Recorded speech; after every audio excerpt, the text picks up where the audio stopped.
New York, California, and Washington have some of America's largest homeless populations. They also have the 3 worst coronavirus outbreaks. Suddenly having a population that leaves needles and garbage everywhere and defecates on the sidewalk doesn't simply seem disgusting, though it is. It seems dangerous and insane.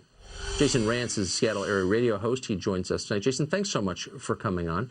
So, look, we're not epidemiologists. We don't know if there's a direct connection between the filth of the places we just mentioned and the outbreaks they're seeing now. There's no proof of that.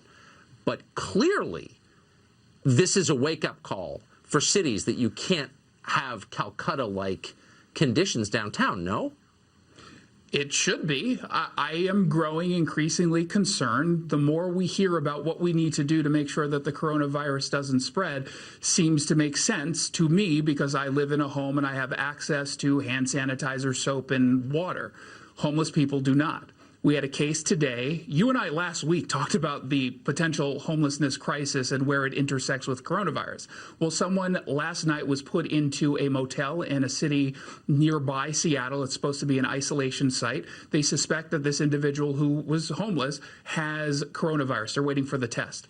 Well, this morning he left the self-quarantine site. He went across the street to a 7-Eleven, which he allegedly robbed. Then he jumped onto a bus and he left. That is a problem. When we have people who are in desperate need of support services because they're living with potentially a mental illness, a addiction, they're not necessarily going to be put in a position where they can just self-quarantine. They need the help. And we have yet to have a significant enough plan presented to the public that's addressing this particular concern.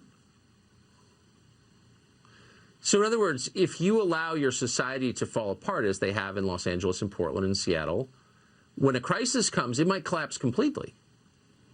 Yeah, I mean, that's certainly a concern. I mean, this is something that was a long time coming, and people have been calling this out and saying you cannot allow the homelessness crisis to get this out of control. You have to actually have some semblance of a plan. And simply saying, well, we're not going to sweep people from these encampments and put them in the system because we want to pursue politically, ideologically driven policy prescriptions. Remember, we have a homelessness situation that the city council and this mayor pretends is a direct result solely, almost solely, on affordable housing. They blame Amazon. Amazon is driving up the rents. It's a lie. I'm sorry, but that's not the reason. And waiting to address the actual underlying causes so you can pass affordable housing policies, that's a problem.